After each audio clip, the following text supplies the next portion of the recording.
Estamos acá en Expo Agro, está cerrando el segundo día de esta Expo, que como les decía, debe haber quintuplicado la cantidad de gente el primer día. Estamos con Alfonso Pratgay, usted lo conoce, diputado de la Coalición Cívica, expresidente del Banco Central. Y bueno, se acercó acá a Agrositio para que conversemos un poco. Alfonso, bueno, primero, gracias por estar acá. Segundo,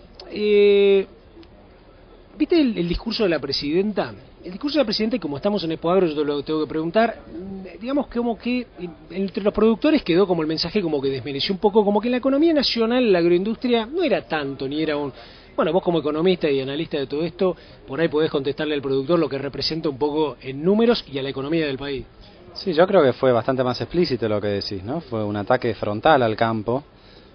Fíjate que fue un discurso mucho más pacificador que ciertamente que el de la última apertura de sesiones ordinarias, donde se peleó con todo el mundo. Esta vuelta era más pacífico, pero no dejó pasar la oportunidad de pelearse o de atacar al campo con números que son totalmente falsos, ¿no? En particular dijo que el agro hace un aporte de solamente 2,3% a la recaudación total de impuestos. Y eso sabemos que no es así, ¿no? La Presidenta habló de una recaudación total de 100.000 millones de dólares y por retenciones a la soja nomás el agro aportó 6.000 millones de dólares el año pasado, ¿no? Si a eso le sumamos ingresos brutos, le sumamos cargas patronales, le sumamos inmobiliario, le sumamos IVA, impuesto a las ganancias, yo no tengo el número hecho, pero no tengo ninguna duda de que el aporte del campo a la recaudación es mayor que el aporte del campo a la producción. Vale decir que por unidad producida el campo paga más impuestos que muchos otros sectores, ¿no? Y la verdad que eso fue una injusticia, un ataque totalmente inexplicable, y es parte de esa cosa que tiene esta presidenta y el oficialismo de buscar enemigos donde no los hay, digamos. No hay ningún país del mundo que cuyo gobierno persiga a los productores, sobre todo a los productores que son más estratégicos, más eficiente como es el campo argentino, ¿no? Alfonso, otro tema que también es un paradigma, o por lo menos vos me lo podés explicar mejor, es que nunca hubo un gobierno que hiciera tanto, digamos, por el campo. Entonces, hay, digamos, ese es el discurso, y hay otro discurso que dice, tuvimos una oportunidad enorme, ¿no?, en el mundo, de precios, de mercados, y un productor que individualmente cada uno fue creciendo tecnológicamente. ¿Vos pensás que se hizo algo, digamos, como para que el país esté mejor en política económica, en medidas económicas? A ver, respecto al sector agropecuario se hizo mucho en contra, ¿no? No hay más que mirar lo que pasó en otros países, ¿no? Es muy fácil sentarse en ese sillón y decir en el 2002 estábamos acá y ahora estamos acá, ¿no? Y todo esto es gracias a Néstor y a Cristina. La realidad no es esa, ¿no? En el 2002 Brasil exportaba menos carne que Argentina, Uruguay exportaba menos carne que Argentina. Nosotros hoy, nuestro nivel de exportaciones, Argentina representa más o menos medio punto del comercio internacional total, 0,47%. Es casi lo mismo que lo que exportábamos en el 2002, ¿no? Cuando miramos lo que pasó en Brasil, Brasil pasó de 0,75 a 1,35, vale decir, prácticamente duplicó su participación en el comercio internacional, mientras que nosotros nos quedamos igual que el resto. O sea, lo que le pasó a Argentina fue que todo subió más o menos al mismo ritmo que subió el resto del mundo, y sobre todo los países que tienen un peso importante de su producción en commodities agroindustriales. Nosotros no aprovechamos esa oportunidad. Claro que estamos mejor que en el 2002. Pero la comparación que hay que hacer no es esa, la comparación que hay que hacer es cuánto mejor podríamos haber estado si este gobierno hubiera estado del lado del productor, si este gobierno no hubiera buscado cambiar el relato, no hubiera buscado pelearse, no hubiera buscado mentir, no solamente con las estadísticas y con el discurso, sino con el propio índice nacional del Instituto Nacional de Estadísticas y Censo. Otro tema que también muchos productores temen es, si bien hoy por ley no se pueden tocar las retenciones, vos que sos diputado lo sabés bien, el temor es, el gasto público crece y acá estamos como usando un recurso extraordinario, que son muy buenos precios, buenos rendimientos, una carga impositiva enorme. ¿Hasta dónde es sustentable económicamente un modelo que tiene un gasto enorme y que en algún momento puede tener ingresos que no sean tan elevados? Bueno, hasta que los precios de los commodities sean lo que son, digamos. Si hoy Argentina tuviera el precio de la soja que tenía el presidente de la Rúa, de $150 por tonelada, ya tendríamos déficit comercial, no tendríamos superávit fiscal.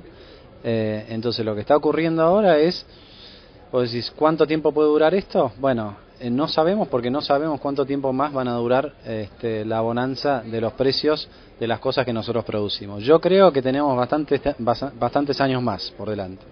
Pero también creo que Argentina no puede ser una máquina de desperdiciar oportunidades y de cuando hay un bonus, en vez de invertirlo en desarrollo, lo gastamos en un proyecto electoral o reelectoral o reelectoral, digamos. Creo que estas son las cosas que tenemos que cambiar, estas son las propuestas de la coalición cívica. Muchas de las cosas que nosotros proponemos van en detrimento de la comodidad de un eventual presidente de la coalición cívica, porque creemos que hay que federalizar, porque creemos que hay que tener reglas de juego claras, porque creemos que hay que bajar impuestos al campo, porque creemos una cantidad de cosas que lamentablemente con la filosofía de poder que ha habido en Argentina nunca se dan, porque primero hay que destruir lo que hizo el otro y segundo, una vez que llegue al poder me quiero quedar ahí para siempre, en vez de cumplir con lo que se promete durante la campaña, que es quiero llegar al poder para que todos estén mejor y quiero gobernar no como un fin en sí mismo, sino como un medio para que todos los argentinos progresen y sobre todo los argentinos que menos tienen, ¿no? Otro tema que preocupa también en la ecuación, viste, cuando uno mira tu estado de resultados como productor, son los costos.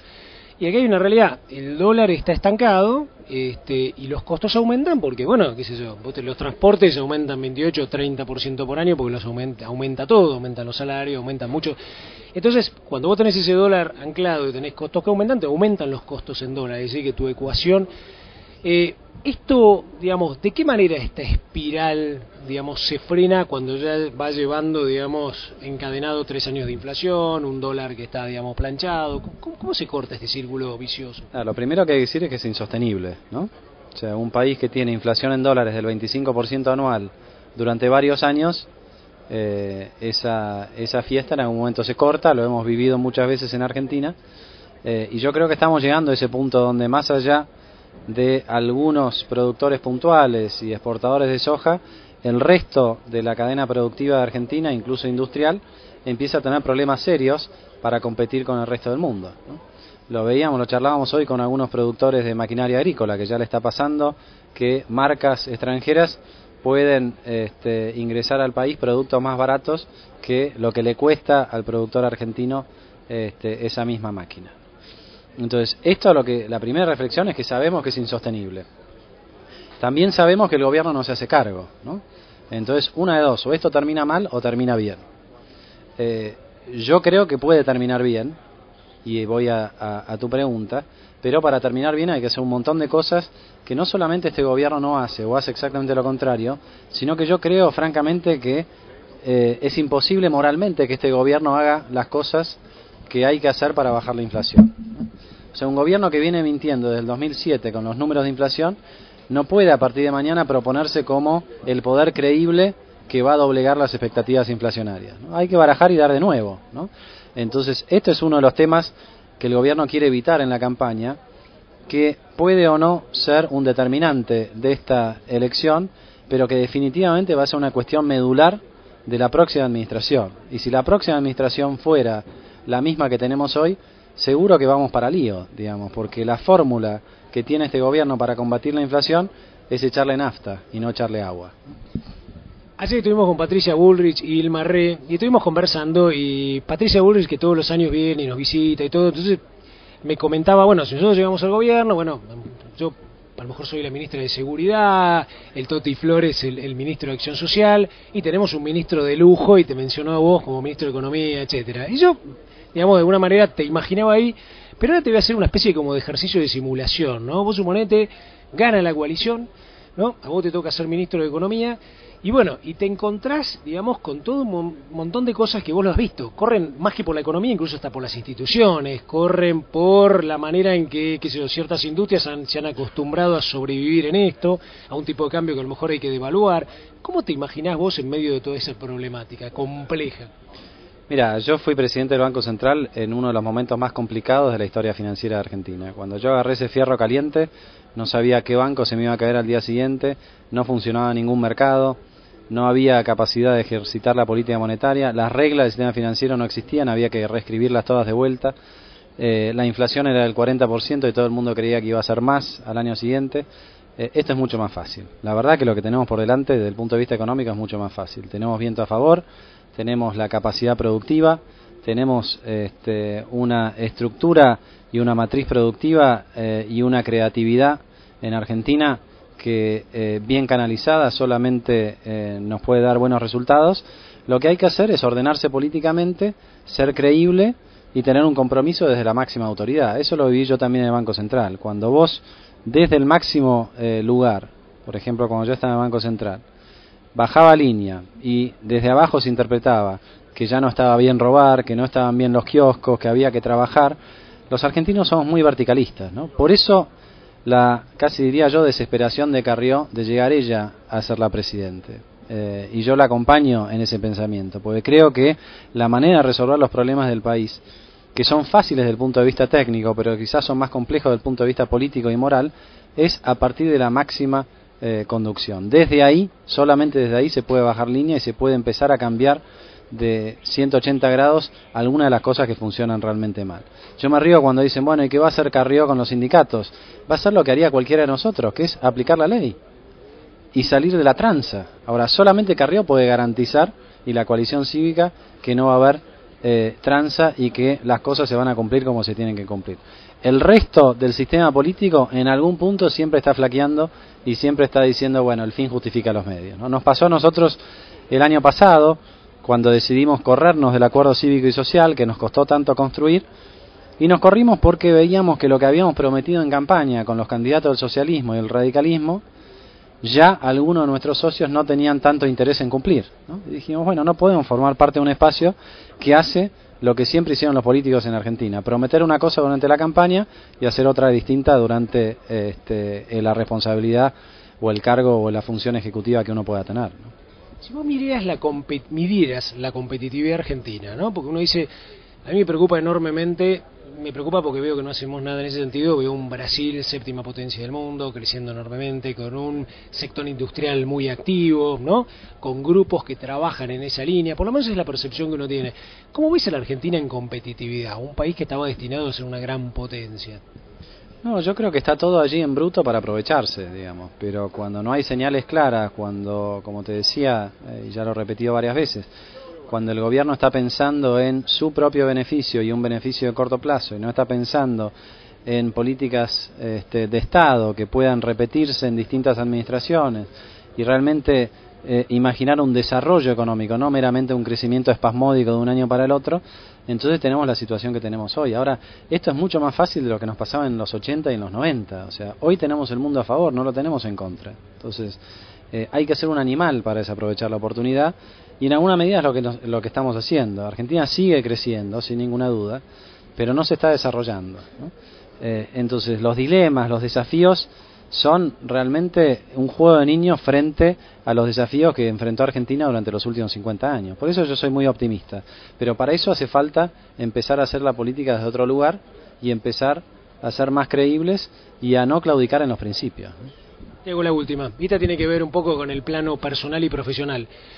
Vos sos un profesional como muchos de nosotros, trabajó en la actividad privada, etcétera, de repente saltás un salto en un puesto muy técnico en la actividad pública y después el salto a la política, y dentro de la política de repente incluso a un partido donde algunos por ahí te imaginaban más, qué sé yo, a lo mejor militando en filas a lo mejor un poquito más, no sé, como si fuera pro o algo por el estilo, y de repente con una visión social más así. ¿Cómo te sentís? ¿Cómo es ese salto? ¿Cómo lo puede sentir un profesional de que te está mirando y dice, bueno, yo podría ser un practicante y saltar ahí?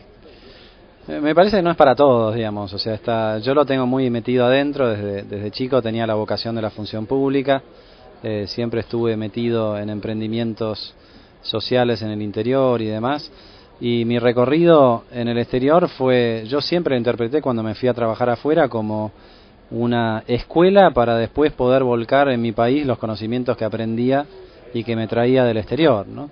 Lo del Banco Central es cierto que fue un cargo técnico, pero en un momento tan particular que se cruzaba todo el tiempo con la política. Y fue en esa experiencia que yo entendí dos cosas. Primero, que realmente mi vocación es una vocación por lo público. Y segundo, que desde un lugar semitécnico y bastante aislado de la función pública, es relativamente poco lo que se puede hacer, digamos. Nosotros avanzamos mucho en 2 años en el Banco Central, pero lo que hicimos en 2 años ya en 6 meses se había echado a perder por la administración que vino después. Entonces entendí que la única forma de cambiar las cosas en serio, de manera profunda y de manera duradera y permanente, es a través de la política, ¿no? Yo crecí con el estigma, viste, nuestros viejos nos decían no te metas en política porque te vas a quemar, te vas a enlodar, y la verdad que de chicos nos creímos eso, ¿no? Y creímos que bueno, que podíamos hacer la nuestra y podíamos preocuparnos más por nuestra billetera que por el bienestar de todos, y yo siempre tuve un problema con eso, y estoy muy contento de haberme rebelado frente a ese mandato, si se quiere, familiar, y de estar donde estoy. No es fácil, como digo, no es para todos, pero para aquellos que tenemos la vocación y tenemos algunas facultades que podemos poner al servicio de la gente, creo que al fin del día tenemos la obligación, digamos. Entonces uno tiene que decidir si va a cargar toda la vida escapándole a esa obligación o si va a intentarlo, aunque sea hacer un aporte mínimo desde el lugar donde puede aportar. No todos vamos a ser presidente del Banco Central, no todos vamos a tener la posibilidad de ser diputados nacionales, pero sí creo que cada uno de nosotros, en tanto en cuanto tenga una vocación por lo público, tiene algún granito de arena por aportar, ¿no? Y me parece que eso es lo que le falta a Argentina. Hay algunas caras visibles como las nuestras, ¿no? Pero lo que nos falta es esa cultura de entender que el otro tiene algo para aportar, que yo puedo hacer un aporte para que el otro esté mejor y empezar a trabajar como sociedad en serio, ¿no? A partir del diálogo, a partir de la confianza y no a partir de la chantada, de la picardía y del gol con la mano de Maradona, ¿no? Alfonso Prat-Gay, diputado nacional de la Coalición Cívica, y una charla, digamos, analizando la economía de punta a punta. Evalúelo, puede ser nuestro futuro ministro de Economía. Gracias. Muchas gracias.